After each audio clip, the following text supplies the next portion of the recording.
Punjabi radio USA ਸੁਣ ਰਹੇ ਸਾਰੇ ਹੀ ਸਰੋਤਿਆਂ ਨੂੰ ਬਲਵਿੰਦਰ ਕੌਰ ਵੱਲੋਂ ਪਿਆਰ ਭਰੀ ਸਤਿ ਸ੍ਰੀ ਅਕਾਲ। ਸਰੋਤਿਓ, ਪ੍ਰੋਗਰਾਮ ਖਬਰ ਤੇ ਨਜ਼ਰ ਪ੍ਰੋਗਰਾਮ ਦੇ ਵਿੱਚ ਸਾਡੇ ਨਾਲ ਹੋਣਗੇ ਬਲਤੇਜ ਪੰਨਾ ਜੀ। ਦੱਸਣਗੇ ਭਾਰਤ ਵਿੱਚ ਪੰਜਾਬ ਦੇ ਵਿੱਚ ਕੀ ਕੁਛ ਵਾਪਰਿਆ। ਖਬਰਾਂ 'ਤੇ ਨਜ਼ਰ ਮਾਰਾਂਗੇ। ਖਬਰਾਂ ਤੋਂ ਪਹਿਲਾਂ ਧੰਨਵਾਦ ਸਾਡੇ ਸਪਾਂਸਰ ਦਾ, ਜਿਨ੍ਹਾਂ ਨੇ ਇਸ ਪ੍ਰੋਗਰਾਮ ਨੂੰ ਸਪਾਂਸਰ ਕੀਤਾ, ਸਭ ਤੱਕ ਪਹੁੰਚਾਇਆ। Khalsa insurance agency San Jose 4082722500। Gurdeep Singh ਪ੍ਰਦੀ ਕਲੋਵ, Satnam Singh Shergill Selma, Manjit Singh Deewana Fresno, Charanjit Singh Badwal, Piara Singh Rahul, Gurpal Singh Gill Sacramento, Resham Singh Nijjar Yuba City, ਜੈਂਡਰ ਹੋਮ ਲੋਨ ਵਾਲੇ ਮੋਹਨ ਚੀਮਾ ਜੀ 5599052575, ਟਰਕੀਆਣਾ ਇਮੀਗ੍ਰੇਸ਼ਨ ਲਾਅ ਫਰਮ 4159090503। ਬਹੁਤ ਧੰਨਵਾਦ ਕਰਦੇ ਹਾਂ। ਪ੍ਰੋਗਰਾਮਾਂ ਨੂੰ ਸਪਾਂਸਰ ਕਰਦੇ ਹੋ, ਸਭ ਤੱਕ ਪਹੁੰਚਾਉਂਦੇ ਹੋ। ਸਾਡੇ ਨਾਲ ਜੁੜ ਚੁੱਕੇ ਨੇ ਬਲਤੇਜ ਪੰਨੂ। ਸਤਿ ਸ਼੍ਰੀ ਅਕਾਲ, ਸਵਾਗਤ ਹੈ ਜੀ। ਬਲਤੇਜ ਪੰਨੂ, ਸਤਿ ਸ਼੍ਰੀ ਅਕਾਲ। ਸਤਿ ਸ਼੍ਰੀ ਅਕਾਲ ਜੀ। ਸਤਿ ਸ਼੍ਰੀ ਅਕਾਲ, ਧੰਨਵਾਦ ਜੀ, ਬਹੁਤ ਮਿਹਰਬਾਨੀ। ਆਪਾਂ ਗੱਲ ਕਰਦੇ ਹਾਂ, ਪੰਜਾਬ ਸਰਕਾਰ ਵੱਲੋਂ ਬਿਜਲੀ ਸਮਝੌਤੇ ਤਾਂ ਰੱਦ ਨਹੀਂ ਕੀਤੇ ਗਏ, ਪਰ ਬਿਜਲੀ ਦੇ ਰੇਟ ਆ ਜਿਹੜੇ ਉਹ ਰੱਦ ਕਰ ਦਿੱਤੇ ਗਏ ਆ। ਐਕਚੁਅਲੀ ਜੇ ਤੁਸੀਂ ਓਵਰਆਲ ਦੇਖੋ, ਜਿਹੜਾ ਵਿਧਾਨ ਸਭਾ ਦਾ ਸੈਸ਼ਨ ਹੋਇਆ ਕੱਲ, ਉਹਦੇ ਵਿੱਚ ਜਿਹਨੂੰ ਇਹ ਸਿਆਸਤਦਾਨ ਪਾਰਲੀਮਾਨੀ ਲੈਂਗੁਏਜ ਕਹਿੰਦੇ ਆ, ਉਹਦਾ ਇੱਕ ਵਾਰੀ ਫੇਰ ਸੀਨ ਦੇਖਣ ਨੂੰ ਜਿਹੜਾ ਉਹ ਮਿਲੇ ਕਿ ਅੱਛਾ ਵੀ ਇਹਨੂੰ ਪਾਰਲੀਮਾਨੀ ਲੈਂਗੁਏਜ ਕਹਿੰਦੇ ਆ। ਇੱਕ ਦੂਜੇ ਦੇ ਖਿਲਾਫ ਉਂਗਲਾਂ ਚੁੱਕ ਚੁੱਕ ਕੇ ਗਾਲਾਂ ਵਾਲੀ ਭਾਸ਼ਾ ਵਰਤੀ ਗਈ, ਉਹਨੂੰ ਇਹ ਪਾਰਲੀਮਾਨੀ ਲੈਂਗੁਏਜ ਕਹਿੰਦੇ ਆ। ਇੱਕ ਦੂਜੇ ਦੇ ਖਿਲਾਫ ਦੋਸ਼ ਲਾਏ ਗਏ। ਜਦੋਂ ਮੁੱਖ ਮੰਤਰੀ ਇਹ ਗੱਲ ਕਹੇ ਕਿਸੇ ਵੱਲ ਨੂੰ ਕਰਕੇ ਕਿ ਤੇਰੇ ਤਾਂ ਰੋਮ ਰੋਮ ਦੇ ਵਿੱਚ ਗੰਦ ਭਰਿਆ ਹੋਇਆ, ਤੇ ਤੁਸੀਂ ਅੰਦਾਜ਼ਾ ਲਾ ਸਕਦੇ ਹੋ ਕਿ ਬਾਕੀ ਜਿਹੜੇ ਵਿਧਾਨ ਸਭਾ ਦੇ ਮੈਂਬਰ ਨੇ ਉਹ ਫਿਰ ਕਿਸ ਪੱਧਰ ਦੇ ਉੱਤੇ ਜਾ ਸਕਦੇ ਆ। ਇਹ ਜਿਹੜੇ ਲੋਕ ਚੁਣ ਕੇ ਭੇਜੇ ਹੋਏ ਵਿਧਾਨ ਸਭਾ ਦੇ ਵਿੱਚ, ਇਹਨਾਂ ਦਾ ਜਲੂਸ ਜੇ ਨਿਕਲਦਾ ਹੋਇਆ ਦੇਖ ਸਕਣ ਪੰਜਾਬ ਵਾਲੇ, ਜਿਹੜੇ ਕਦੀ ਦੇਖਦੇ ਨਹੀਂ ਕਿਉਂਕਿ ਉਹ ਵੀ ਖੁਸ਼ ਹੋ ਜਾਂਦੇ ਆ ਵੀ ਚਲੋ ਚੰਗਾ ਇੱਕ ਦੂਜੇ ਨੂੰ ਗਾਲਾਂ ਦੇਈ ਜਾਂਦੇ ਆ, ਤਾਂ ਉਹ ਇਸ ਗੱਲ ਨੂੰ ਮਹਿਸੂਸ ਕਰ ਸਕਣ ਕਿ ਕੈਸੇ ਲੋਕ ਚੁਣ ਚੁਣ ਕੇ ਭੇਜੇ ਹੋਏ ਆ। ਅਸੀਂ ਇਹਨਾਂ ਨੂੰ ਭੇਜਿਆ ਸੀ? ਮਤਲਬ ਕਿ ਹਾਲਾਤ ਇੰਨੇ ਮਾੜੇ ਬਣਾਤੇ। ਜੱਗਾ ਹਿੱਸੋਵਾਲ ਇੱਥੇ ਰਾਏਕੋਟ ਤੋਂ MLA ਆ, ਲੋਕਾਂ ਨੇ ਚੁਣਿਆ ਉਹਨੂੰ, ਆਮ ਆਦਮੀ ਪਾਰਟੀ ਵੱਲੋਂ ਚੁਣਿਆ। ਤੂੰ ਉਸ ਚੀਜ਼ ਦੀ ਜਿਹੜੀ ਵਿਧਾਨ ਸਭਾ ਦੇ ਅੰਦਰ ਤੈਨੂੰ ਚੁਣ ਕੇ ਭੇਜਿਆ, ਉਸ ਵਿਧਾਨ ਸਭਾ ਦੇ ਅੰਦਰ ਉਹ ਉੱਠ ਕੇ ਕਹਿੰਦਾ ਕਿ ਮੈਂ ਕਾਂਗਰਸ ਦੇ ਨਾਲ ਹਾਂ, ਬਿਨਾਂ ਕੋਈ ਪਹਿਲਾਂ ਇਹ ਦੱਸੇ ਤੋਂ ਕਿ ਉਹਨੇ ਪਾਰਟੀ ਛੱਡ ਰਿਹਾ, ਉਹ ਕਿਹੜੀ ਪਾਰਟੀ ਜਾ ਰਿਹਾ। ਐਂਟੀ ਡਿਫੈਕਸ਼ਨ ਲਾਅ ਜਿਹੜਾ, ਉਹਦੀਆਂ ਧੱਜੀਆਂ ਉਡਾਈਆਂ ਉਸ ਬੰਦੇ ਨੇ, ਜਿਹਨੂੰ ਇਹ ਪਤਾ ਹੀ ਨਹੀਂ ਕਿ ਵਿਧਾਨ ਸਭਾ ਦੇ ਅੰਦਰ ਕੋਈ ਸੰਵਿਧਾਨ ਹੁੰਦਾ, ਪਰ ਉੱਤੇ ਘੱਟ ਕੋਈ ਵੀ ਨਹੀਂ ਸੀਗਾ। BSF ਦੇ ਦਾਇਰੇ ਦੇ ਖਿਲਾਫ ਮਤਾ ਪਾਸ ਕੀਤਾ ਗਿਆ। ਬਿਜਲੀ ਸਮਝੌਤਿਆਂ ਤੇ ਮਾਫੀਆ ਲੁੱਟ ਦੀ ਵਿਜੀਲੈਂਸ ਜਾਂਚ ਕਰਨ ਦੀ ਗੱਲ ਆਖੀ ਗਈ। 3 ਖੇਤੀ ਕਾਨੂੰਨਾਂ ਦੇ ਖਿਲਾਫ ਮੁੜ ਕੇ ਮਤਾ ਪਾਸ ਕੀਤਾ ਗਿਆ। ਜਿਹੜਾ ਇੱਕ ਇੱਥੇ ਖੇਤੀ ਕਾਨੂੰਨ 2013 ਦੇ ਵਿੱਚ ਪੰਜਾਬ ਨੇ ਪਾਸ ਕੀਤਾ ਸੀ, ਕੰਟਰੈਕਟ ਫਾਰਮਿੰਗ ਐਕਟ, ਉਹਨੂੰ ਰੱਦ ਕੀਤਾ ਗਿਆ। ਦੇਖੋ, ਇਹ ਲੋਕ ਜਿਹੜੇ ਸਾਈਲੋ ਅੱਜ ਬਣੇ ਆ, ਘੱਟੋ ਘੱਟ ਪੰਜਾਬੀ ਰੇਡੀਓ USA ਦੇ ਉੱਤੇ ਇਹ ਕੋਈ 3 ਜਾਂ 4 ਸਾਲ ਤੋਂ 3.5 ਸਾਲ ਤੋਂ, ਤਾਂ ਮੈਂ ਸਰੋਤਿਆਂ ਨੂੰ ਦੱਸਿਆ ਜੀ ਕਿ ਮਤਲਬ ਕਿ 3.5 ਸਾਲ ਪਹਿਲਾਂ, ਕਿ ਇੱਥੇ ਇੱਕ ਡਗਰੂ ਦੇ ਕੋਲੇ ਮੋਗੇ ਤੋਂ ਫਿਰੋਜ਼ਪੁਰ ਨੂੰ ਜਾਂਦਿਆਂ ਬਹੁਤ ਵੱਡਾ ਇੱਕ ਦਿਓ ਕੱਦ ਗੋਦਾਮ ਬਣ ਰਿਹਾ, ਜਿਹਨੂੰ ਬਾਅਦ ਦੇ ਵਿੱਚ ਇਹ ਪਤਾ ਲੱਗਾ ਕਿ ਇਹ ਸਾਈਲੋਜ਼ ਨੇ, ਕਿ ਉਹਦੇ ਅੰਦਰ ਮਾਲ ਗੱਡੀ ਚੱਲੀ ਜਾਂਦੀ ਆ, ਤੇ ਉੱਥੇ ਅੰਦਰ ਕਿਸਾਨਾਂ ਦੀ ਫਸਲ ਜਿਹੜੀ ਉਹ ਖਰੀਦ ਹੋਣੀ ਆ। ਵੀ ਇਹ ਸਮਝ ਨਹੀਂ ਆਉਂਦੀ ਵੀ ਕੀ ਚੀਜ਼ ਆ, ਉਦੋਂ ਸਮਝ ਨਹੀਂ ਸੀ ਲੱਗਦੀ। ਅੱਛਾ, ਹੁਣ ਉਹ ਕਹਾਣੀ ਸਮਝ ਆ ਰਹੀ ਹੈ। ਉਹ ਸਮਝ ਇਸ ਕਰਕੇ ਆਈ ਕਿ 13 ਦੇ ਵਿੱਚ ਜਿਹੜਾ ਇਹਨਾਂ ਨੇ ਕੰਟਰੈਕਟ ਫਾਰਮਿੰਗ ਅਕਾਲੀ ਭਾਜਪਾ ਨੇ ਲਿਆਂਦਾ, ਇਹ ਉਦੋਂ ਬਾਅਦ ਸਾਈਲੋ ਬਣਨੇ ਸ਼ੁਰੂ ਹੋਏ ਵੀ ਇੱਥੇ ਕੰਟਰੈਕਟ ਦੇ ਉੱਤੇ ਖੇਤੀ ਕਰਵਾ ਕੇ ਕਿਸਾਨਾਂ ਤੋਂ ਸਮਾਨ ਅਸੀਂ ਲਵਾਂਗੇ ਤੇ ਫਿਰ ਆਪਣੀ ਮਰਜ਼ੀ ਦੇ ਨਾਲ ਇੰਟਰਨੈਸ਼ਨਲ ਮੰਡੀ ਦੇ ਵਿੱਚ ਜਾ ਕੇ ਅਸੀਂ ਉਹਨੂੰ ਵੇਚਾਂਗੇ। ਜਿਹੜੇ ਬਿਜਲੀ ਸਮਝੌਤੇ ਨੇ ਉਹ ਰੱਦ ਨਹੀਂ ਕੀਤੇ ਗਏ, ਉਹਨਾਂ ਦਾ ਰੇਟ ਰੱਦ ਕੀਤਾ ਗਿਆ। ਸ਼ਾਇਦ ਇਹ ਤਕਨੀਕੀ ਭਾਸ਼ਾ ਦੇ ਵਿੱਚ ਇਹਨਾਂ ਨੂੰ ਲੱਗਦਾ ਹੋਵੇ ਕਿ ਇਸ ਤਰੀਕੇ ਨਾਲ ਕੀਤਾ ਜਾ ਸਕਦਾ, ਕੀਤਾ ਜਾ ਸਕੂਗਾ ਜਾਂ ਨਹੀਂ ਕੀਤਾ ਜਾ ਸਕੂਗਾ, ਇਹ ਬਹੁਤ ਵੱਡਾ ਸਵਾਲ ਹੈ। ਮੇਰੀ ਜਾਚੇ ਨਹੀਂ ਕੀਤਾ ਜਾ ਸਕਣਾ, ਕਿਉਂਕਿ ਇਹ ਕੰਟਰੈਕਟ ਜਿੰਨੇ ਮੈਨੂੰ ਆਮ ਲੇਮੈਨ ਲੈਂਗੁਏਜ ਦੇ ਵਿੱਚ ਇਹ ਸਮਝ ਆਉਂਦੇ ਆ ਇਹ ਜਿਹੜੇ ਕਾਨੂੰਨ ਨੇ, ਜਿਹੜੇ ਮਾਫ ਕਰਨਾ, ਜਿਹੜੇ ਸਮਝੌਤੇ ਨੇ, ਉਹ ਪੰਜਾਬ ਦੇ ਵਾਸਤੇ ਪੰਜਾਬ ਵੱਲੋਂ, ਪੰਜਾਬ ਸਰਕਾਰ ਵੱਲੋਂ ਲਿਖੇ ਹੀ ਨਹੀਂ ਗਏ। ਇਹ ਕੰਪਲੀਟਲੀ 100% ਕੰਪਨੀਆਂ ਦੇ ਵੱਲੋਂ ਲਿਖੇ ਗਏ ਆ। ਕੰਪਨੀਆਂ ਦਾ ਪੱਖ ਇਸ ਮਾਮਲੇ ਦੇ ਵਿੱਚ ਬਹੁਤ ਸਟਰੋਂਗ ਹੈ। ਪਰ ਵੇਖਦੇ ਆ ਇਸ ਮਸਲੇ ਦੇ ਉੱਤੇ ਕੀ ਹੁੰਦਾ। ਹਾਂ, ਲੋਕਾਂ ਦਾ ਧਿਆਨ ਗਾਲਾਂ ਵਾਲੀ ਭਾਸ਼ਾ ਦੇ ਵਿੱਚ, ਜਿਹਨੂੰ ਇਹ ਪਾਰਲੀਮਾਨੀ ਲੈਂਗੁਏਜ ਕਹਿੰਦੇ ਆ, ਉਸ ਮਾਮਲੇ ਦੇ ਉੱਤੇ ਕਾਫੀ ਹੱਦ ਤੱਕ ਡਾਈਵਰਟ ਕਰਨ ਦੀ ਕੋਸ਼ਿਸ਼ ਕੀਤੀ ਗਈ। ਔਰ ਮੈਨੂੰ ਇਸ ਗੱਲ ਦਾ ਪੂਰਾ ਯਕੀਨ ਹੈ ਕਿ ਸਿਆਸਤਦਾਨ ਉਹਦੇ ਵਿੱਚ ਸਫਲ ਵੀ ਹੋਣਗੇ ਜੀ। ਬਿਲਕੁਲ ਜੀ, ਗਾਲਾਂ ਸੁਣ ਕੇ ਤੁਸੀਂ ਪਹਿਲਾਂ ਵੀ ਦੱਸਿਆ ਸੀ ਕਿ ਲੋਕ ਖੁਸ਼ ਹੁੰਦੇ ਆ, ਲੋਕਾਂ ਨੂੰ ਪਤਾ ਹੀ ਨਹੀਂ ਹੁੰਦਾ ਕਿ ਇਹਦੇ ਪਿੱਛੇ ਚੱਲ ਕੀ ਰਿਹਾ ਆ। ਅੱਗੇ ਸੁਖਪਾਲ ਖਹਿਰਾ ਨੇ ਆਪਣੇ ਆਪ ਨੂੰ ਬੇਕਸੂਰ ਦੱਸਿਆ। ਦੇਖੋ, ਇਸ ਮਾਮਲੇ ਦੇ ਤੇ ਜਿਹੜਾ ਸੁਖਪਾਲ ਸਿੰਘ ਖਹਿਰਾ, ਉਹਨੂੰ ਅਰੈਸਟ ਕੀਤਾ ਗਿਆ ਕੱਲ। ਇਹ ਕਿਹਾ ਜਾ ਰਿਹਾ ਕਿ ਦੋ ਮਾਮਲੇ ਨੇ। ਇੱਕ ਤਾਂ ਜਿਹੜਾ ਇੱਥੇ ਫਾਜ਼ਿਲਕਾ ਦੇ ਵਿੱਚ ਚੱਲਦਾ ਡਰੱਗ ਵਾਲਾ ਮਾਮਲਾ, ਤੇ ਦੂਸਰਾ ਉਹਦੇ ਉੱਤੇ ਜਿਹੜੀ ਰੇਡ ਵਗੈਰਾ ਕੀਤੀ ਗਈ ਸੀ ਇਨਫੋਰਸਮੈਂਟ ਡਾਇਰੈਕਟੋਰੇਟ ਦੇ ਵੱਲੋਂ। ਜਿਹੜਾ ਫਾਜ਼ਿਲਕਾ ਵਾਲੇ ਮਾਮਲੇ ਦੇ ਵਿੱਚ ਇਹ ਗ੍ਰਿਫਤਾਰੀ ਨਹੀਂ ਹੋਈ, ਉਸ ਮਸਲੇ ਦੇ ਉੱਤੇ ਸੁਪਰੀਮ ਕੋਰਟ ਨੇ ਸਟੇ ਆਰਡਰ ਦਿੱਤਾ ਹੋਇਆ। ਉਸੇ ਮਾਮਲੇ 'ਚ ਸੁਖਪਾਲ ਸਿੰਘ ਖਹਿਰਾ ਹੋਰਾਂ ਦਾ ਪਾਸਪੋਰਟ ਜ਼ਬਤ ਹੈ। ਇਹ ਮਾਮਲਾ ਹੈਗਾ ਜੀ ਪੈਸੇ ਦੇ ਲੈਣ ਦੇਣ ਦਾ। ਪੈਸੇ ਦੇ ਲੈਣ ਦੇਣ ਦਾ ਕਦੋਂ ਆ? ਇਹ ਜਦੋਂ 17 ਵਾਲੀਆਂ ਚੋਣਾਂ ਹੋਈਆਂ, ਉਦੋਂ ਪਹਿਲਾਂ ਸੁਖਪਾਲ ਸਿੰਘ ਖਹਿਰਾ ਹੋਰੀ ਤੁਹਾਡੇ ਮੁਲਕ ਅਮਰੀਕਾ ਦੇ ਵਿੱਚ ਆਏ ਸੀ। ਅਮਰੀਕਾ ਦੇ ਵਿੱਚ ਵੱਡੇ ਸ਼ਹਿਰਾਂ ਦੇ ਵਿੱਚ ਸੁਖਪਾਲ ਸਿੰਘ ਖਹਿਰਾ ਹੋਰਾਂ ਦੇ ਪ੍ਰੋਗਰਾਮ ਉਲੀਕੇ ਗਏ ਸੀ, ਰੱਖੇ ਗਏ ਸੀ। ਪੈਸਾ ਇਕੱਠਾ ਹੋਇਆ ਉੱਥੋਂ, ਕੈਸ਼ ਪੈਸਾ ਕਿਸੇ ਪੋਲੀਟੀਕਲ ਪਾਰਟੀ ਨੂੰ ਬਾਹਰਲੇ ਮੁਲਕਾਂ ਦੇ ਵਿੱਚੋਂ ਇਕੱਠਾ ਕਰਕੇ ਨਹੀਂ ਲਿਆਂਦਾ ਜਾ ਸਕਦਾ। ਇਹਦੇ ਸੰਬੰਧੀ ਆਮ ਆਦਮੀ ਪਾਰਟੀ ਦੇ ਜਿਹੜੇ ਆਫਿਸ ਬੇਰਨ ਨੇ, ਉਹਨਾਂ ਤੋਂ ਵੀ ਪੁੱਛਗਿੱਛ ਹੋਈ ਆ। ਉਹਨਾਂ ਨੇ ਇਹ ਗੱਲ ਕਹੀ ਆ ਵੀ ਸਾਡੇ ਕੋਲ ਤਾਂ ਕੋਈ ਇਦਾਂ ਦਾ ਪੈਸਾ ਨਹੀਂ ਪਹੁੰਚਿਆ। ਇਹ ਕੋਈ 1.5 ਲੱਖ ਅਮਰੀਕਨ ਡਾਲਰ ਹੈ ਜਿਹੜਾ ਕਿ ਉੱਥੋਂ ਕੈਸ਼ ਇਕੱਠਾ ਹੋਇਆ ਸੀਗਾ, ਤੇ ਉਹ ਸੁਖਪਾਲ ਸਿੰਘ ਖਹਿਰਾ ਹੋਰਾਂ ਦੇ ਕੋਲੇ ਆਇਆ ਇਨਫੋਰਸਮੈਂਟ ਡਾਇਰੈਕਟੋਰੇਟ ਦੇ ਦੱਸਣ ਦੇ ਅਨੁਸਾਰ। ਦੇਖੋ, ਇਹ ਅਜੇ ਕੋਈ ਪ੍ਰੂਵ ਨਹੀਂਗਾ। ਪ੍ਰੂਵ ਉਦੋਂ ਹੋਣਾ ਜਦੋਂ ਅਦਾਲਤ ਨੇ ਕਰਨਾ। ਇਹਦੇ ਸਬੰਧ ਦੇ ਵਿੱਚ ਸੁਖਪਾਲ ਸਿੰਘ ਖਹਿਰਾ ਹੋਰਾਂ ਨੂੰ ਗ੍ਰਿਫਤਾਰ ਕੀਤਾ ਗਿਆ। ਉਹਨਾਂ ਦੇ ਉੱਤੇ ਇੱਕ ਕਥਿਤ ਰੂਪ ਦੇ ਵਿੱਚ ਦੋਸ਼ ਲੱਗੇ ਆ। ਈਡੀ ਨੇ ਦੋਸ਼ ਲਾਏ ਆ, ਪਰ ਉਹ 2 ਦਿਨ ਤੋਂ ਪੁੱਛਗਿੱਛ ਕਰ ਰਹੀ ਸੀ। ਜੇ ਸੁਖਪਾਲ ਸਿੰਘ ਖਹਿਰਾ ਹੋਰਾਂ ਦੀ ਅਰੈਸਟ ਉਹਨਾਂ ਨੇ ਕੀਤੀ ਆ, ਤੇ ਇਹਦੇ ਸੰਬੰਧੀ ਜ਼ਰੂਰ ਉਹਨਾਂ ਦੇ ਕੋਲੇ ਕੁਝ ਨਾ ਕੁਝ ਸਬੂਤ ਇਨਫੋਰਸਮੈਂਟ ਡਾਇਰੈਕਟੋਰੇਟ ਦੇ ਕੋਲੇ ਸੋਲਿਡ ਰੂਪ ਦੇ ਵਿੱਚ ਹੋਣਗੇ। ਉਹ ਹੁਣ ਇਸ ਪੈਸੇ ਨੂੰ ਜਸਟੀਫਾਈ ਕਿਵੇਂ ਕਰਦੇ ਨੇ ਕਿ ਕਿਵੇਂ ਇਹ ਪੈਸਾ ਉਹਨਾਂ ਦਾ ਨਹੀਂ ਸੀਗਾ, ਕਿਹਦੇ ਰਾਹੀਂ ਜਿਹੜਾ ਇਹ ਪੈਸਾ ਆਇਆ, ਇਹ ਵੱਡਾ ਸਵਾਲ ਹੈ। ਜਦੋਂ ਸੁਖਪਾਲ ਸਿੰਘ ਖਹਿਰਾ ਹੋਰਾਂ ਨੂੰ ਅਦਾਲਤ ਦੇ ਵਿੱਚ ਪੇਸ਼ ਕੀਤਾ ਗਿਆ ਅਰੈਸਟ ਕਰਨ ਤੋਂ ਬਾਅਦ, ਤਾਂ ਉਹਨਾਂ ਨੇ ਇਹ ਦੋਸ਼ ਲਾਇਆ ਕਿ ਕੇਂਦਰ ਦੀ ਸਰਕਾਰ ਸ਼ੁਰੂ ਤੋਂ ਉਹਨਾਂ ਦੇ ਪਿੱਛੇ ਪਈ ਹੋਈ ਆ, ਤੇ ਭਾਜਪਾ ਲੀਡਰਸ਼ਿਪ ਆਪਣੇ ਵਿਰੋਧੀਆਂ ਨੂੰ ਪਰੇਸ਼ਾਨ ਕਰਨ ਲਈ ਈਡੀ ਨੂੰ ਆਪਣੇ ਨਿੱਜੀ ਹਥਿਆਰ ਦੇ ਵਜੋਂ ਵਰਤ ਰਹੀ ਆ। ਉਹਨਾਂ ਇਹ ਵੀ ਕਿਹਾ ਕਿ ਉਹਨਾਂ ਨੂੰ ਨਿਆਂ ਪ੍ਰਣਾਲੀ ਦੇ ਉੱਤੇ ਪੂਰਾ ਭਰੋਸਾ ਹੈ। ਜਦੋਂ ਉਹਨਾਂ ਦੇ ਉੱਤੇ ਇਹ ਡਰੱਗ ਵਾਲਾ ਮਾਮਲਾ ਸ਼ੁਰੂ ਹੋਇਆ ਸੀ, ਹਾਲਾਂਕਿ ਇਹ ਮਾਮਲਾ ਬੜਾ ਟੈਕਨੀਕਲੀ ਡਿਫਰੈਂਟ ਟਾਈਪ ਦਾ ਹੈ, ਕਿਉਂਕਿ ਜਿਹੜਾ ਉਹ ਕੇਸ ਸੀ ਫਾਜ਼ਿਲਕਾ ਦੇ ਵਿੱਚ, ਉਹਦੇ 'ਚ ਕੁਝ ਲੋਕਾਂ ਨੂੰ ਸਜ਼ਾ ਤੱਕ ਹੋ ਚੁੱਕੀ ਹੋਈ ਆ। ਇਹਨਾਂ ਦਾ ਸੁਖਪਾਲ ਸਿੰਘ ਖਹਿਰਾ ਉਹਨਾਂ ਦਾ ਨਾਮ ਉਹਦੇ ਵਿੱਚ ਬਾਅਦ ਦੇ ਵਿੱਚ ਸ਼ਾਮਿਲ ਕੀਤਾ ਗਿਆ ਸੀਗਾ। ਉਹਨਾਂ ਦੀਆਂ ਫੋਨ ਕਾਲ ਦਾ ਜਿਹੜਾ ਰਿਕਾਰਡ ਵੀ ਸਾਹਮਣੇ ਆਇਆ ਸੀਗਾ ਵੀ ਜਿਹੜਾ ਬੰਦਾ ਫੜਿਆ ਸੀ ਉਹਦੇ ਉਹ ਲਗਾਤਾਰ ਸੰਪਰਕ ਦੇ ਵਿੱਚ ਸੀ। ਉਹ ਕਹਿੰਦੇ ਸੀ ਕਿ ਮੇਰੇ ਉਹ ਵਾਕਫ ਸੀਗਾ ਜਾਂ ਅੱਗੋਂ ਕਿਸੇ ਦਾ ਵਾਕਫ ਸੀ, ਇਸ ਕਰਕੇ ਉਹਨਾਂ ਦੀ ਮਦਦ ਹੁੰਦੀ ਸੀ। ਉਹ ਫਿਰ ਉਹਨਾਂ ਦੇ ਜਿਹੜਾ ਸੁਰੱਖਿਆ ਕਰਮਚਾਰੀ ਸੀ ਉਹਦੇ ਉੱਤੇ ਫੋਨ ਕਿਉਂ ਆਉਂਦਾ ਸੀ, ਇਹ ਵੀ ਸਵਾਲ ਉਸ ਵੇਲੇ ਖੜੇ ਸਨ। ਉਦੋਂ ਸੁਖਪਾਲ ਸਿੰਘ ਖਹਿਰਾ ਹੋਰਾਂ ਨੇ ਕਿਹਾ ਸੀਗਾ ਕਿ ਕੈਪਟਨ ਅਮਰਿੰਦਰ ਸਿੰਘ ਹੁਰੀ ਉਹਨਾਂ ਨੂੰ ਫਸਾਉਣਾ ਚਾਹੁੰਦੇ ਆ ਇਸ ਮਾਮਲੇ ਦੇ ਉੱਤੇ।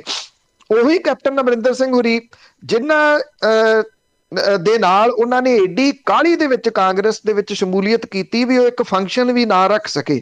ਕੈਪਟਨ ਅਮਰਿੰਦਰ ਸਿੰਘ ਹੋਰੀ ਜਦੋਂ ਦਿੱਲੀ ਜਾ ਰਹੇ ਸੀ 3 ਮੈਂਬਰੀ ਕਮੇਟੀ ਦੇ ਸਾਹਮਣੇ ਪੇਸ਼ ਹੋਣ ਲਈ, ਫਾਈਲਾਂ ਲੈ ਕੇ ਆਪਣੇ ਮੰਤਰੀਆਂ ਦੀਆਂ ਕਿ ਮੇਰੇ ਮੰਤਰੀ ਕਿਹੋ ਜਿਹੀ ਕਰਪਸ਼ਨ ਕਰ ਰਹੇ ਆ, ਉਦੋਂ ਹੈਲੀਪੈਡ ਦੇ ਉੱਤੇ ਜਾ ਕੇ ਸੁਖਪਾਲ ਸਿੰਘ ਖਹਿਰਾ ਹੋਰੀ ਆਪਣੇ ਨਾਲ 2 ਜਣੇ ਲਿਜਾ ਕੇ ਕਾਂਗਰਸ ਦੇ ਵਿੱਚ ਸ਼ਾਮਲ ਹੋ ਗਏ ਸੀ। ਉਹ ਕਾਂਗਰਸ 'ਚ ਹੈਗੇ ਆ ਨਹੀਂ ਹੈਗੇ ਇਹ ਨਹੀਂ ਪਤਾ ਇਸ ਵੇਲੇ, ਕਿਉਂਕਿ ਕਾਂਗਰਸ ਦੇ ਵਿੱਚ ਸਾਰਾ ਕੁਝ ਹੀ ਬਦਲ ਗਿਆ। ਕੈਪਟਨ ਅਮਰਿੰਦਰ ਸਿੰਘ ਹੋਰੀ ਬਦਲ ਗਏ। ਹੁਣ ਇਹ ਇਨਫੋਰਸਮੈਂਟ ਡਾਇਰੈਕਟੋਰੇਟ ਵਾਲਾ ਜਿਹੜਾ ਮਾਮਲਾ ਬਹੁਤ ਗੰਭੀਰ ਹੈ। ਇਹ 1.5 ਲੱਖ ਅਮਰੀਕਨ ਡਾਲਰ ਦਾ ਮਾਮਲਾ। ਇਹ ਅਸਲ ਜਿਹੜੀ ਸਮੱਸਿਆ ਹੈ ਜਾਂ ਅਸਲ ਕਹਾਣੀ ਕੀ ਆ, ਇਹ ਉਦੋਂ ਪਤਾ ਲੱਗੂਗਾ ਜਦੋਂ ਇਨਫੋਰਸਮੈਂਟ ਡਾਇਰੈਕਟੋਰੇਟ ਇਸ ਮਾਮਲੇ ਦੇ ਉੱਤੇ ਚਾਰਜ ਸ਼ੀਟ ਪੇਸ਼ ਕਰੂਗੀ। ਜੀ, ਤੇ ਅੱਗੇ ਫਿਰੋਜ਼ਪੁਰ ਦੇ ਵਿੱਚ ਜਿਹੜੀ ਉਹ ਹਿੰਸਾ ਹੋਈ ਸੀ ਉਸ ਦਾ ਕੀ ਬਣਿਆ? ਦੇਖੋ ਇੱਥੇ ਨਾ ਜੀ ਕੀ ਹੋਇਆ ਕਿ ਜਦੋਂ ਇਹ ਹਿੰਸਾ ਹੋਈ ਤੇ ਉਸੇ ਵੇਲੇ ਚੈਨਲਾਂ ਦੇ ਉੱਤੇ ਇਹ ਚੱਲਣਾ ਸ਼ੁਰੂ ਹੋ ਗਿਆ ਕਿ ਕਿਸਾਨਾਂ ਦੇ ਵੱਲੋਂ ਅਕਾਲੀ ਆਗੂ ਦੇ ਉੱਤੇ ਜਾਨਲੇਵਾ ਹਮਲਾ। ਇਹ ਹੈਡਲਾਈਨ ਚੱਲਣੀ ਸ਼ੁਰੂ ਹੋ ਗਈ। ਫਿਰ ਹੈਡਲਾਈਨ ਚੱਲਣੀਆਂ ਸ਼ੁਰੂ ਹੋ ਗਈਆਂ, ਕਿਸਾਨਾਂ ਦੇ ਹਮਲੇ ਦੇ ਵਿੱਚ ਬਾਲ-ਬਾਲ ਬਚੇ ਅਕਾਲੀ ਆਗੂ ਨੋਨੀ ਮਾਨ। ਇਹ ਵੀ ਹੈਡਲਾਈਨ ਚੱਲੀ ਕਿ ਕਿਸਾਨਾਂ ਨੇ ਅਕਾਲੀ ਆਗੂ ਤੇ ਗੋਲੀਆਂ ਚਲਾਈਆਂ। ਇਹ ਇੱਥੇ ਮੈਂ ਖੁਦ ਜਿਹੜੀਆਂ ਦੇਖੀਆਂ ਜੀ ਜਦੋਂ ਇਹ ਗੱਲ ਚੱਲੀ, ਕਿਉਂਕਿ ਇੱਥੇ ਜਿਉਂ ਖਬਰਾਂ ਦੇ ਨਾਲ ਵਾਸਤਾ ਹੈ ਜੀ, ਜਿਹੜੇ ਲੋਕ ਬੋਲਦੇ ਨੇ ਸਵਾਲ ਕਰਦੇ ਨੇ ਉਹਨਾਂ ਸਭ ਨੂੰ ਜਾਣਦੇ ਆ। ਹਰਨੇਕ ਸਿੰਘ ਮਹਿਮਾ ਉਹਨਾਂ ਲੋਕਾਂ ਦੇ ਵਿੱਚੋਂ ਆ ਜਿਹੜਾ ਬਹੁਤ ਠਰਮੇ ਵਾਲੇ ਇੱਕ ਕਿਸਾਨ ਨੇਤਾ ਜਾਣੇ ਜਾਂਦੇ ਆ। ਹਿੰਸਾ ਵਾਲੀ ਗੱਲ ਹਰਨੇਕ ਸਿੰਘ ਮਹਿਮਾ ਤਾਂ ਕਰ ਨਹੀਂ ਸਕਦਾ, ਘੱਟੋ ਘੱਟ ਇਹ ਵੀ ਪਤਾ ਸੀਗਾ। ਹਰਨੇਕ ਸਿੰਘ ਮਹਿਮਾ ਹੋਰਾਂ ਦੇ ਨਾਲ ਮੈਂ ਵੀ ਤੁਰੰਤ ਸੰਪਰਕ ਕੀਤਾ, ਉਹਨਾਂ ਫੋਨ ਚੁੱਕਿਆ ਨਾ, ਉਹਨਾਂ ਦੇ ਮੁੰਡੇ ਨੇ ਚੁੱਕਿਆ।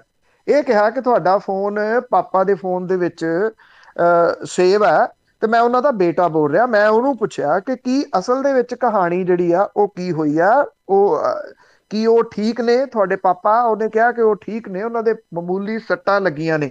ਉਦੋਂ ਬਾਅਦ ਜਿਹੜੀ ਉਹਨੇ ਉਹ ਫੋਟੋ ਭੇਜੀ ਜਿਹਦੇ ਵਿੱਚ ਨੋਨੀ ਮਾਨ ਆਪਣੇ ਹੱਥ ਦੇ ਵਿੱਚ ਪਿਸਟਲ ਲੈ ਕੇ ਗੱਡੀ ਦੇ ਵਿੱਚੋਂ ਫਾਇਰਿੰਗ ਕਰ ਰਿਹਾ। 4 ਫਾਇਰ ਨੋਨੀ ਮਾਨ ਨੇ ਉੱਥੇ ਕੀਤੇ। ਸੁਰੱਖਿਆ ਕਰਮਚਾਰੀ ਜਿਹੜਾ ਉਹਨੇ ਆਪਣੀ AK-47 ਦੇ ਨਾਲ ਫਾਇਰਿੰਗ ਕੀਤੀ। ਫਾਇਰਿੰਗ ਕਰ ਰਿਹਾ ਨੋਨੀ ਮਾਨ, ਉਹਦਾ ਸੁਰੱਖਿਆ ਕਰਮਚਾਰੀ। ਹੈਡਲਾਈਨ ਚੈਨਲ ਦੇ ਉੱਤੇ ਚੱਲ ਰਹੀਆਂ ਨੇ ਕਿ ਕਿਸਾਨਾਂ ਨੇ ਅਕਾਲੀ ਆਗੂ ਦੇ ਉੱਤੇ ਗੋਲੀਆਂ ਚਲਾਈਆਂ। ਕਿਸਾਨ ਤਾਂ ਉੱਥੇ ਝੰਡੇ ਤੇ ਡੰਡੇ ਲੈ ਕੇ ਸਨ। ਗੱਡੀ ਤੋੜੀ ਗਈ ਆ ਨੋਨੀ ਮਾਨ ਦੀ, ਇਹਦੇ 'ਚ ਕੋਈ ਸ਼ੱਕ ਨਹੀਂ, ਗਲਤ ਹੈ, ਉਹਨੂੰ ਜਾਇਜ਼ ਨਹੀਂ ਠਹਿਰਾਇਆ ਜਾ ਸਕਦਾ। ਪਰ ਜਦੋਂ ਕਿਸਾਨਾਂ ਦੇ ਆਗੂ ਦੇ ਉੱਤੇ ਇਹ ਗੱਡੀ ਭਜਾ ਕੇ ਇਹ ਲੈ ਗਏ, ਉਹ ਬੋਨਟ ਦੇ ਉੱਤੇ ਚੜੇ ਰਹੇ। ਕੋਈ ਕਹਿੰਦਾ ਕਿਲੋਮੀਟਰ ਲੈ ਗਏ, 1.5 ਕਿਲੋਮੀਟਰ ਲੈ ਗਏ। 1.5 ਕਿਲੋਮੀਟਰ ਆਪ ਦੱਸ ਰਹੇ ਨੇ ਹਰਨੇਕ ਸਿੰਘ ਮਹਿਮਾ ਕਿ 1.5 ਕਿਲੋਮੀਟਰ ਲੈ ਕੇ ਗਏ। ਤਾਂ ਉਹਨਾਂ ਕਿਸਾਨਾਂ ਦੇ ਵਿੱਚ ਰੋਹ ਆਉਣਾ ਲਾਜ਼ਮੀ ਸੀਗਾ ਕਿ ਤੁਸੀਂ ਉਹਨਾਂ ਨੂੰ ਮਾਰੋਗੇ। ਜਿੰਨੀ ਸਪੀਡ ਦੇ ਉੱਤੇ ਉਹ ਗੱਡੀ ਗਈ, CCTV ਫੁਟੇਜ ਸਾਹਮਣੇ ਆ ਗਈ, ਉਹਦੇ ਉੱਤੇ ਵਾਕਿਆ ਹੀ ਉਹਨਾਂ ਦਾ ਜਾਨੀ ਨੁਕਸਾਨ ਹੋ ਸਕਦਾ ਸੀਗਾ, ਇਹਦੇ 'ਚ ਕੋਈ ਸ਼ੱਕ ਹੀ ਨਹੀਂ। ਹੁਣ ਉਹਨਾਂ ਦੀ ਸ਼ਿਕਾਇਤ ਦੇ ਉੱਤੇ ਪੁਲਿਸ ਨੇ 307 ਦਾ ਮਾਮਲਾ ਦਰਜ ਕਰ ਲਿਆ, ਇਰਾਦਾ ਕਤਲ ਦਾ।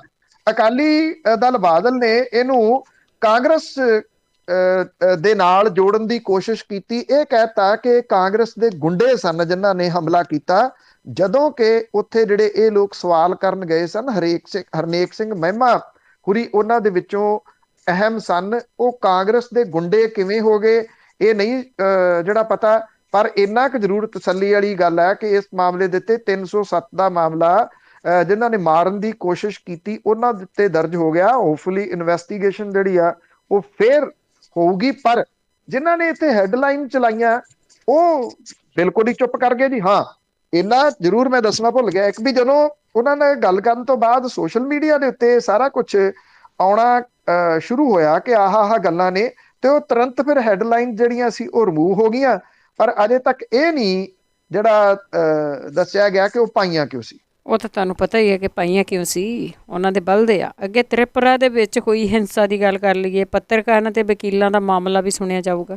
ਦੇਖੋ ਇਹ ਤ੍ਰਿਪੁਰਾ ਦੇ ਵਿੱਚ ਜਿਹੜਾ ਪਿਛਲੇ ਦਿਨਾਂ ਦੇ ਵਿੱਚ ਹਿੰਸਾ ਹੋਈ ਆ, ਉਹਨੂੰ ਲੈ ਕੇ ਕੁਝ ਲੋਕਾਂ ਨੇ ਟਿੱਪਣੀਆਂ ਕੀਤੀਆਂ ਸੀ ਸੋਸ਼ਲ ਮੀਡੀਆ ਦੇ ਉੱਤੇ। ਟਿੱਪਣੀ ਵੀ ਇਦਾਂ ਦੀ ਨਹੀਂ ਸੀਗੀ ਜਿਹਨੂੰ ਇਹ ਕਿਹਾ ਜਾਵੇ ਕਿ ਉਹ ਹਿੰਸਾ ਨੂੰ ਬੜਾਵਾ ਦੇ ਰਹੀ ਆ। ਇਹਨਾਂ ਵਕੀਲਾਂ ਤੇ ਪੱਤਰਕਾਰਾਂ ਨੇ ਇੰਨਾ ਕੁ ਲਿਖਿਆ ਕਿ ਤ੍ਰਿਪੁਰਾ ਇਜ਼ ਬਰਨਿੰਗ। ਬਸ ਇਸੇ ਮਾਮਲੇ ਦੇ ਉੱਤੇ ਇਹਨਾਂ ਤੇ ਦੇਸ਼ ਧਰੋਹੀ ਦੇ ਕੇਸ ਦਰਜ ਕਰ ਲਏ ਗਏ। ਸੁਪਰੀਮ ਕੋਰਟ ਨੇ 2 ਵਕੀਲਾਂ ਦੇ ਉੱਤੇ ਤੇ ਇੱਕ ਪੱਤਰਕਾਰ ਦੀ ਉਸ ਅਪੀਲ ਦੇ ਉੱਤੇ ਸੁਣਵਾਈ ਕਰਨ ਲਈ ਸਹਿਮਤੀ ਜਤਾਈ ਆ, ਜਿਹਦੇ ਵਿੱਚ ਤ੍ਰਿਪੁਰਾ ਦੇ ਵਿੱਚ ਘੱਟ ਗਿਣਤੀ ਭਾਈਚਾਰੇ ਦੇ ਖਿਲਾਫ ਕਥਿਤ ਤੌਰ ਦੇ ਉੱਤੇ ਹਿੰਸਾ ਦੇ ਤੱਥ ਸੋਸ਼ਲ ਮੀਡੀਆ ਦੇ ਰਾਹੀਂ ਸਾਂਝੇ ਕਰਨ ਦੇ ਦੋਸ਼ ਹੇਠ UAPA ਦੀਆਂ ਸਖਤ ਧਾਰਾਵਾਂ ਦੇ ਤਹਿਤ ਦਰਜ ਕੇਸ ਰੱਦ ਕਰਨ ਦੀ ਅਪੀਲ ਕੀਤੀ ਗਈ ਆ। ਤੱਥ ਖੋਜ ਕਮੇਟੀ ਦਾ ਹਿੱਸਾ ਰਹੇ ਸਿਵਲ ਸੁਸਾਇਟੀ ਦੇ ਮੈਂਬਰਾਂ ਨੇ ਗੈਰ ਕਾਨੂੰਨੀ ਗਤੀਵਿਧੀ ਰੋਕੂ ਐਕਟ 1967 ਦੀਆਂ ਕੁਝ ਮੱਦਾਂ ਦੇ ਉੱਤੇ ਸੰਵਿਧਾਨਕ ਇਹਨੂੰ ਆਧਾਰ ਨੂੰ ਚੁਣੌਤੀ ਦਿੱਤੀ ਆ। ਇਹ ਕਿਹਾ ਗਿਆ ਕਿ ਇਹਦੀ ਪਰਿਭਾਸ਼ਾ ਅਸਪਸ਼ਟ ਤੇ ਲੰਮੀ ਚੌੜੀ ਆ। ਇਸ ਤੋਂ ਇਲਾਵਾ ਕਾਨੂੰਨੀ ਤੌਰ ਦੇ ਉੱਤੇ ਮੁਲਜ਼ਮ ਨੂੰ ਜ਼ਮਾਨਤ ਮਿਲਣਾ ਬੜਾ ਮੁਸ਼ਕਲ ਹੋ ਜਾਂਦਾ। ਬੰਗਲਾਦੇਸ਼ ਦੇ ਵਿੱਚ ਦੁਰਗਾ ਪੂਜਾ ਦੇ ਦੌਰਾਨ ਘੱਟ ਗਿਣਤੀ ਹਿੰਦੂ ਭਾਈਚਾਰੇ ਦੇ ਖਿਲਾਫ ਹਿੰਸਾ ਦੀਆਂ ਖਬਰਾਂ ਤੋਂ ਬਾਅਦ ਤ੍ਰਿਪੁਰਾ ਦੇ ਵਿੱਚ ਅੱਗਾਂ ਲੱਗਣ, ਲੁੱਟ ਖੋਹ ਤੇ ਹਿੰਸਾ ਦੀਆਂ ਘਟਨਾਵਾਂ ਵਾਪਰਨੀਆਂ ਸ਼ੁਰੂ ਹੋਈਆਂ ਸੀਗੀਆਂ ਜੀ। ਔਰ ਇਹਦੇ ਤੋਂ ਬਾਅਦ ਹੀ ਇਹ ਟਿੱਪਣੀਆਂ ਕੀਤੀਆਂ ਗਈਆਂ ਸੀ ਵਕੀਲਾਂ ਤੇ ਪੱਤਰਕਾਰਾਂ ਦੇ ਵੱਲੋਂ।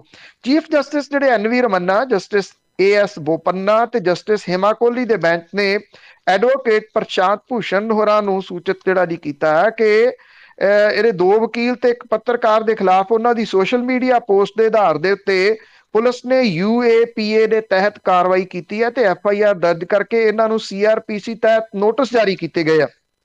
ਬੈਂਚ ਨੇ ਸ਼ੁਰੂਆਤ ਦੇ ਵਿੱਚ ਪੁੱਛਿਆ ਕਿ ਤੁਸੀਂ ਹਾਈ ਕੋਰਟ ਕਿਉਂ ਨਹੀਂ ਗਏ, ਤੁਸੀਂ ਹਾਈ ਕੋਰਟ ਦੇ ਕੋਲੇ ਅਪੀਲ ਕਰੋ।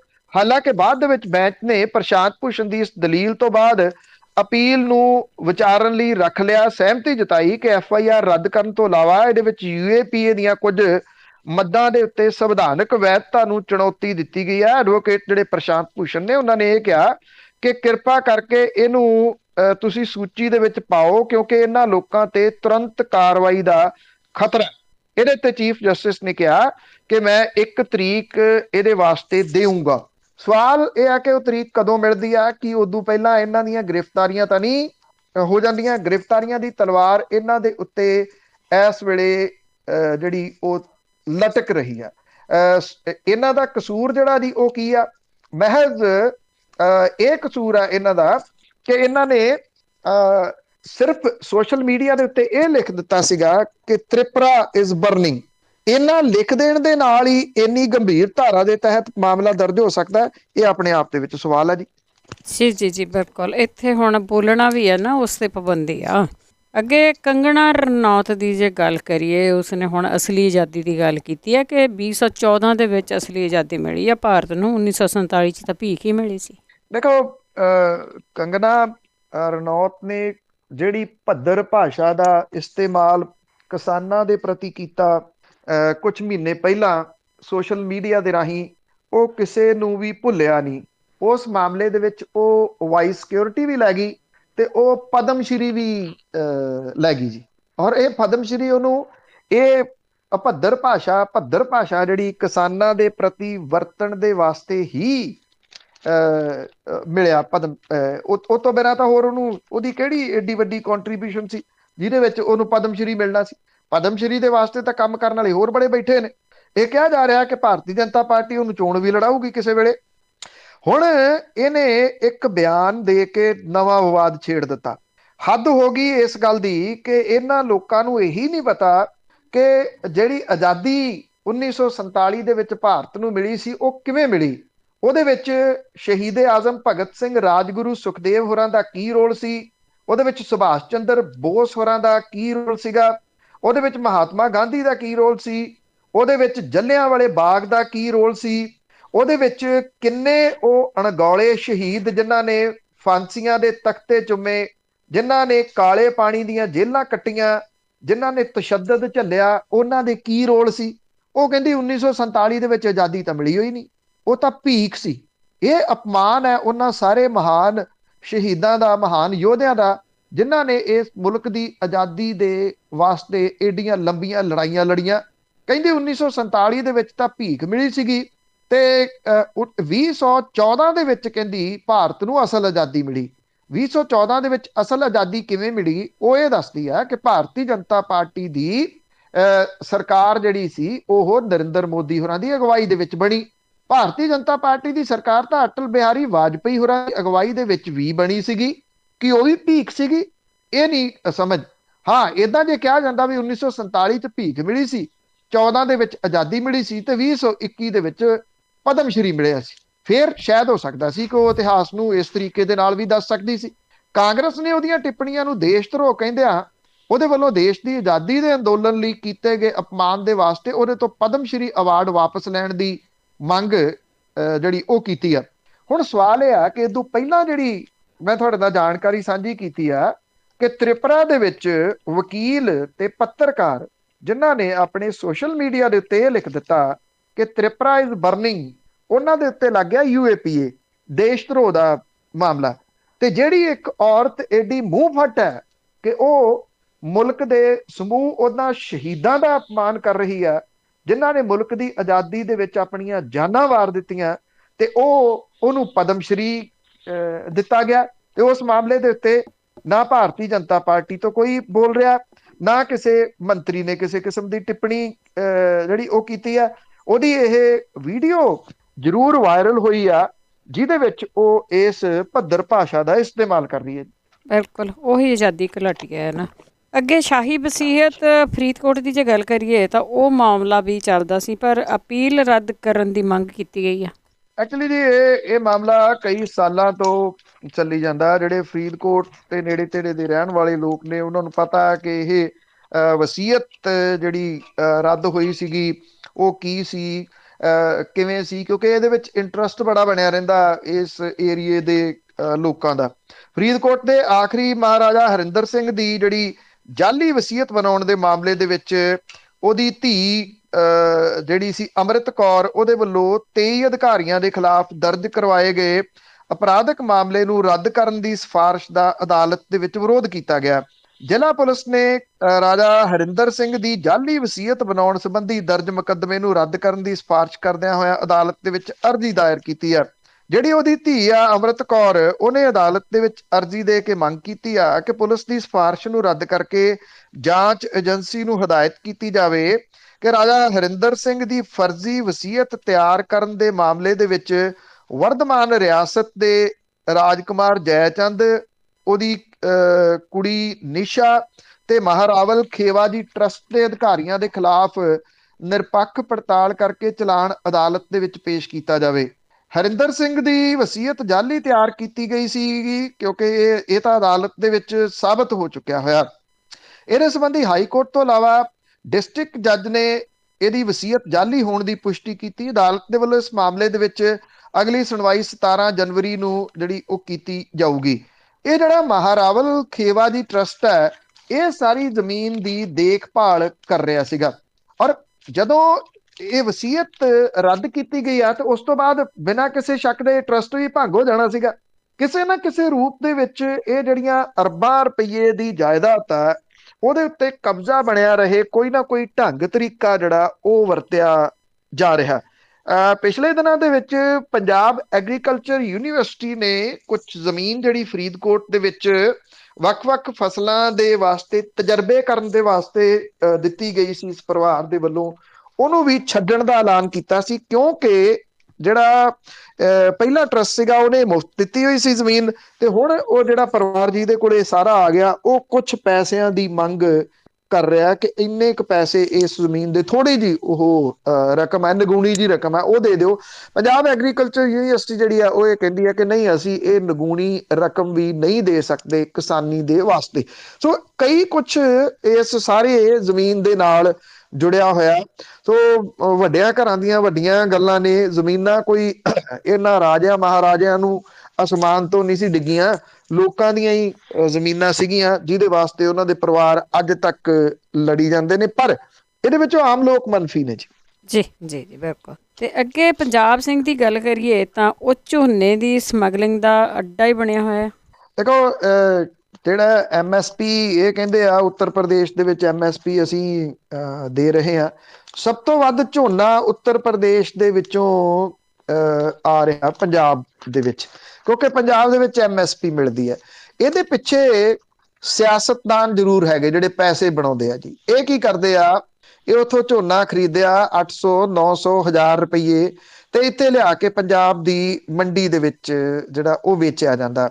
ਪੰਜਾਬ ਹੁਣ ਝੋਨੇ ਦੀ ਸਮਗਲਿੰਗ ਦਾ ਅੱਡਾ ਬਣ ਗਿਆ। ਉੱਤਰ ਪ੍ਰਦੇਸ਼, ਬਿਹਾਰ ਤੇ ਰਾਜਸਥਾਨ ਤੋਂ ਸਸਤਾ ਝੋਨਾ ਲਿਆ ਕੇ ਚੋਰੀ ਛਿਪੇ ਇੱਥੇ ਸੂਬੇ ਦੀਆਂ ਮੰਡੀਆਂ ਦੇ ਵਿੱਚ ਵਿਕ ਰਿਹਾ। ਯੂਪੀ, ਬਿਹਾਰ ਤੇ ਰਾਜਸਥਾਨ ਦੇ ਵਿੱਚ ਸਰਕਾਰੀ ਏਜੰਸੀਆਂ ਝੋਨਾ ਨਹੀਂ ਖਰੀਦਦੀਆਂ, MSP ਨਹੀਂ ਦਿੱਤੀ ਜਾਂਦੀ। ਜਿਹੜੀ ਕੇਂਦਰ ਦੀ ਸਰਕਾਰ ਕਹਿੰਦੀ MSP ਹੈ, MSP ਸੀ, MSP ਰਹੂਗੀ, ਉਹ ਇਹ ਨਹੀਂ ਦੱਸਦੀ ਕਿ ਇਹਨਾਂ ਸੂਬਿਆਂ ਦੇ ਵਿੱਚ ਝੋਨਾ ਕਿਉਂ ਨਹੀਂ ਖਰੀਦਿਆ ਜਾਂਦਾ। ਉੱਥੋਂ ਇਹ ਸਿਆਸਤਦਾਨ ਕੀ ਕਰਦੇ ਆ, ਝੋਨਾ ਸਸਤਾ ਖਰੀਦ ਕੇ ਵੱਡੇ ਟਰਾਲੇ ਭਰ ਕੇ ਇੱਥੇ ਪੰਜਾਬ ਦੀਆਂ ਮੰਡੀਆਂ ਦੇ ਵਿੱਚ ਸੁੱਟ ਦਿੰਦੇ ਆ। ਪੰਜਾਬ ਦੀਆਂ ਮੰਡੀਆਂ ਦੇ ਵਿੱਚ ਕੱਲ ਤੋਂ ਝੋਨੇ ਦੀ ਖਰੀਦ ਖਤਮ ਹੋ ਗਈ ਹੋਈ ਆ। ਹੁੰਦਾ ਕੀ ਆ ਕਿ ਇੱਕ ਲਿਮਿਟ ਹੈ ਜਿਹੜੀ ਪੈਸੇ ਦੀ, ਕਿ ਇੰਨਾ ਝੋਨਾ ਕੇਂਦਰ ਦੀ ਸਰਕਾਰ ਨੇ MSP ਦੇ ਅਧੀਨ ਖਰੀਦਣਾ। ਇਹ ਜਿਹੜੇ ਸਿਆਸਤਦਾਨ ਨੇ ਇਹ ਲਿਆ ਕੇ ਝੋਨਾ ਪਹਿਲਾਂ ਹੀ ਸੁੱਟ ਕੇ ਉਹ ਕੋਟਾ ਪੂਰਾ ਕਰ ਦਿੰਦੇ ਆ। ਖਰੀਦ ਇੱਥੇ ਖਤਮ ਹੋ ਗਈ ਜਦੋਂ ਕਿ ਅਜੇ ਵੀ ਕੋਈ 20 ਤੋਂ 25% ਦੇ ਕਰੀਬ ਪੰਜਾਬ ਦਾ ਝੋਨਾ ਮੰਡੀਆਂ ਦੇ ਵਿੱਚ ਵਿਕਣ ਵਾਲਾ ਪਿਆ।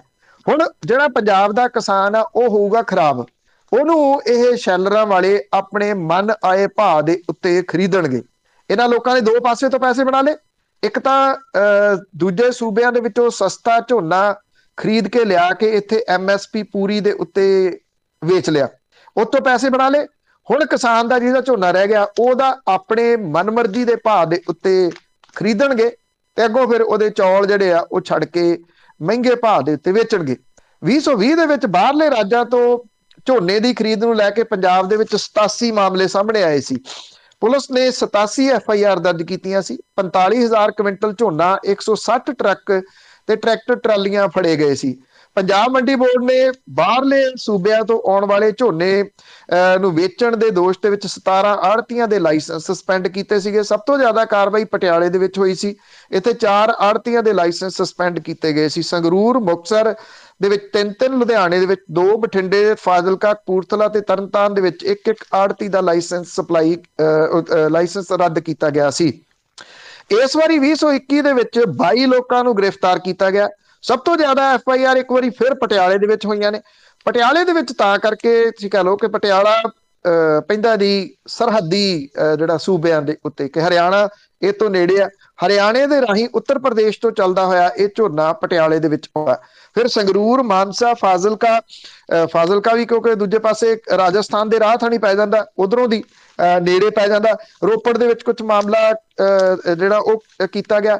ਇਸ ਵਾਰੀ ਪਿਛਲੇ ਸਾਲਾਂ ਦੇ ਨਾਲੋਂ ਜ਼ਿਆਦਾ ਝੋਨਾ ਪੰਜਾਬ ਦੇ ਵਿੱਚ ਫੜਿਆ ਗਿਆ। ਕਿੰਨਾ ਵਿਕ ਗਿਆ ਇਹ ਨਹੀਂ ਤੁਸੀਂ ਜਿਹੜਾ ਦੀ ਉਹ ਕਹਿ ਸਕਦੇ।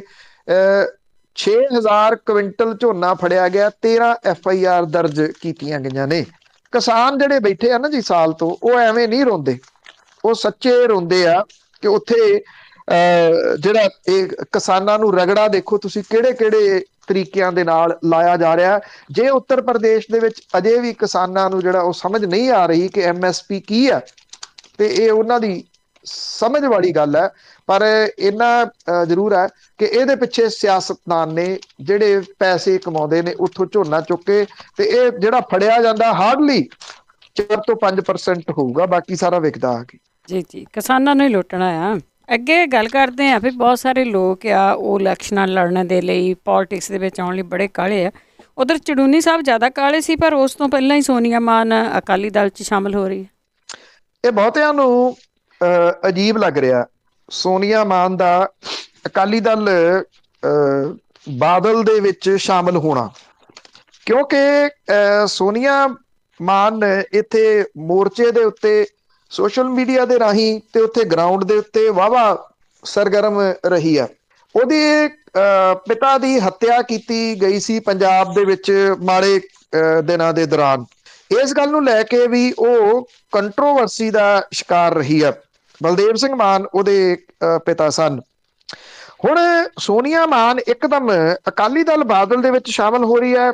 ਬੜੇ ਸਾਰੇ ਸਵਾਲ ਇਹਦੇ ਉੱਤੇ ਖੜੇ ਹੋਣੇ ਸ਼ੁਰੂ ਹੋ ਗਏ ਕਿ ਕੀ ਇਹ ਗਿੱਟ-ਮਿੱਟ ਪਹਿਲਾਂ ਚੱਲ ਰਹੀ ਸੀ ਜਾਂ ਕੁਝ ਕਿਸਾਨ ਜਥੇਬੰਦੀਆਂ ਨੇ ਅੰਦਰ ਖਾਤੇ ਸੋਨੀਆ ਮਾਨ ਨੂੰ ਇੱਧਰ ਲਿਆ ਕੇ ਅਕਾਲੀ ਦਲ ਦੇ ਨਾਲ ਜੋੜਿਆ, ਕਿਉਂਕਿ ਉਹ ਜਿੱਥੇ ਜਿਹੜੀ ਸਟੇਜ ਦੇ ਉੱਤੇ ਜ਼ਿਆਦਾ ਬੈਠਦੀ ਰਹੀ ਆ ਉਹ ਉਗਰਾਹਾਂ ਗਰੁੱਪ ਹੈ ਜਿਹੜਾ ਕਿ ਇੱਥੇ ਬੈਠਾ ਹੋਇਆ ਟਿੱਕਰੀ ਬਾਰਡਰ ਦੇ ਉੱਤੇ ਜ਼ਿਆਦਾ ਸਰਗਰਮ ਸੋਨੀਆ ਮਾਨ ਰਹੀ ਆ। ਇਹ ਕਿਹਾ ਜਾ ਰਿਹਾ ਕਿ ਅਕਾਲੀ ਦਲ ਬਾਦਲ ਦੇ ਵਿੱਚ ਉਹ ਅੱਜ ਸ਼ਾਮਲ ਹੋ ਸਕਦੀ ਆ। ਸੁਖਬੀਰ ਸਿੰਘ ਬਾਦਲ ਹੋਰੀ ਸੋਨੀਆ ਮਾਨ ਨੂੰ ਅਕਾਲੀ ਦਲ ਦੇ ਵਿੱਚ ਸ਼ਾਮਲ ਕਰ ਸਕਦੇ ਆ ਤੇ ਸੋਨੀਆ ਮਾਨ ਨੂੰ ਇੱਥੇ ਮੋਹਾਲੀ ਤੋਂ ਚੋਣ ਲੜਾਈ ਜਾ ਸਕਦੀ ਆ ਅਕਾਲੀ ਦਲ ਬਾਦਲ ਦੇ ਵੱਲੋਂ। ਅਕਾਲੀ ਦਲ ਬਾਦਲ ਨੇ ਜਦੋਂ ਮੋਹਾਲੀ ਵਾਲੀ ਸੀਟ ਬਹੁਜਨ ਸਮਾਜ ਪਾਰਟੀ ਨੂੰ ਛੱਡ ਦਿੱਤੀ ਸੀ, ਉਦੋਂ ਬੜੇ ਸਾਰੇ ਸਵਾਲ ਖੜੇ ਹੋਏ ਸੀਗੇ ਵੀ ਅਕਾਲੀ ਦਲ ਬਾਦਲ ਨੇ ਇਹ ਕੀ ਸੋਚ ਕੇ ਇੱਕ ਜਨਰਲ ਸੀਟ ਜਿਹੜੀ ਆ ਉਹ ਬਹੁਜਨ ਸਮਾਜ ਪਾਰਟੀ ਨੂੰ ਛੱਡ ਦਿੱਤੀ ਆ, ਕਿਉਂਕਿ ਉਹਨੇ ਬਹੁਤੀਆਂ ਜਿਹੜੀਆਂ ਸੀਟਾਂ ਛੱਡੀਆਂ ਸੀਗੀਆਂ ਬਹੁਜਨ ਸਮਾਜ ਪਾਰਟੀ ਨੂੰ, ਉਹਦੇ ਵਿੱਚ ਜ਼ਿਆਦਾ ਸੀਟਾਂ ਜਨਰਲ ਹੀ ਸੀਗੀਆਂ। ਪਰ ਜਿਸ ਕਿਸਮ ਦੀ ਢਾਹ ਭੰਨ ਜਿਹੜੀ ਮੁੜ ਕੇ ਕਰਨੀ ਸ਼ੁਰੂ ਕੀਤੀ ਅਕਾਲੀ ਦਲ ਬਾਦਲ ਨੇ, ਆ ਵੀ ਐਡਜਸਟਮੈਂਟ ਕਰ ਲਈ, ਆ ਵੀ ਕਰ ਲਈ, ਇੱਥੋਂ ਆ ਛੱਡਤੀ, ਇੱਥੋਂ ਆ ਲੈ ਲਈ, ਉਹ ਲਗਾਤਾਰ ਜਿਹੜੀ ਉਹ ਜਾਰੀ ਆ। ਇਹਦੇ ਵਿੱਚ ਬਹੁਜਨ ਸਮਾਜ ਪਾਰਟੀ ਜਿਹੜੀ ਉਹ ਕਿਤੇ ਦਿਸਦੀ ਨਹੀਂ, ਨਾ ਉਹਦੇ ਪ੍ਰਧਾਨ ਦਾ ਹੀ ਪਤਾ ਜਿਹੜਾ ਜੀ ਉਹ ਲੱਗਦਾ ਕਿ ਉਹ ਇਹਨਾਂ ਦੇ ਹੱਕ ਦੇ ਵਿੱਚ ਨੇ, ਇਹਨਾਂ ਸੀਟਾਂ ਦੀ ਐਡਜਸਟਮੈਂਟ ਦੇ, ਜਾਂ ਉਹ ਵਿਰੋਧ ਦੇ ਵਿੱਚ ਨੇ, ਜਾਂ ਇੱਕ ਵਾਰੀ ਫੇਰ ਅਕਾਲੀ ਦਲ ਬਾਦਲ ਬਹੁਜਨ ਸਮਾਜ ਪਾਰਟੀ ਦਾ ਉਹੋ ਜਿਹਾ ਹਾਲ ਕਰੂਗਾ ਜਿਹੋ ਜਿਹਾ ਉਹਨੇ ਇੱਕ ਵਾਰੀ ਪਹਿਲਾਂ ਵੀ ਕੀਤਾ ਸੀਗਾ, ਕਿ ਮੌਕੇ ਦੇ ਉੱਤੇ ਆ ਕੇ ਉਹ ਲਾਂਭੇ ਹੋ ਗਏ ਸੀ, ਜਾਂ ਫਿਰ ਬਹੁਜਨ ਸਮਾਜ ਪਾਰਟੀ ਲਾਸਟ ਮਿੰਟ ਦੇ ਉੱਤੇ ਆ ਕੇ ਲਾਂਭੇ ਹੋ ਜਾਂਦੀ ਹੈ। ਕਿਉਂਕਿ ਬੀਬੀ ਮਾਇਆਵਤੀ ਦਾ ਨਹੀਂ ਪਤਾ ਕਿ ਉਹਨੇ ਕਿਹੋ ਜਿਹਾ ਸਟੈਂਡ ਕਦੋਂ ਲੈ ਲੈਣਾ ਆਪਣੀ ਪਾਰਟੀ ਦੇ ਸੰਬੰਧੀ। ਇਸ ਕਰਕੇ ਗੱਠਜੋੜ ਨੂੰ ਲੈ ਕੇ ਹੀ ਕਈ ਤਰ੍ਹਾਂ ਦੇ ਸਵਾਲ ਖੜੇ ਹੋ ਰਹੇ ਆ। ਪਰ ਸੋਨੀਆ ਮਾਨ ਦੇ ਅਕਾਲੀ ਦਲ ਬਾਦਲ ਦੇ ਵਿੱਚ ਜਾਣ ਦੇ ਨਾਲ ਕਈ ਤਰ੍ਹਾਂ ਦੀ ਚਰਚਾ ਜਿਹੜੀ ਉਹ ਸਟਾਰਟ ਜ਼ਰੂਰ ਹੋ ਗਈ ਹੈ। ਜਗੀਰ ਕੌਰ ਹੋਰੀ ਕਹਿੰਦੇ ਸੀ ਸਾਡੇ ਹੀ ਬੰਦੇ ਬੈਠੇ ਹੋਏ ਨੇ ਉੱਥੇ ਸਰਹੱਦਾਂ ਦੇ ਉੱਤੇ, ਕੀ ਉਹਨਾਂ ਦੇ ਬੰਦਿਆਂ ਦੇ ਵਿੱਚੋਂ ਸੋਨੀਆ ਮਾਨ ਵੀ ਇੱਕ ਸੀ? ਇਹ ਵੱਡਾ ਸਵਾਲ ਹੈ। ਜੀ ਜੀ, ਹਜੇ ਤਾਂ ਬਹੁਤ ਕੁਝ ਪਤਾ ਲੱਗਣਾ। ਬਹੁਤ ਬਹੁਤ ਧੰਨਵਾਦ ਬਲਤੇਜ ਪੰਨੂ ਜੀ। ਮਿਹਰਬਾਨੀ ਜੀ, ਧੰਨਵਾਦ ਜੀ, ਸਤਿ ਸ਼੍ਰੀ ਅਕਾਲ। ਸਤਿ ਸ਼੍ਰੀ ਅਕਾਲ ਜੀ। ਤੇ ਸਰੋਤੇ ਇਸ ਸਨ ਬਲਤੇਜ ਪੰਨੂ ਜੀ ਸਾਡੇ ਨਾਲ ਜੁੜਦੇ ਨੇ, ਕਰਦੇ ਨੇ ਖਬਰਾਂ। ਇਸੇ ਦੇ ਨਾਲ ਸਾਡਾ ਅੱਜ ਦਾ ਬੁਲਟਨ ਇੱਥੇ ਹੀ ਸਮਾਪਤ। ਬਲਵਿੰਦਰ ਕੌਰ ਵੱਲੋਂ ਆਪ ਸਭ ਨੂੰ ਹੀ ਸਤਿ ਸ਼੍ਰੀ ਅਕਾਲ।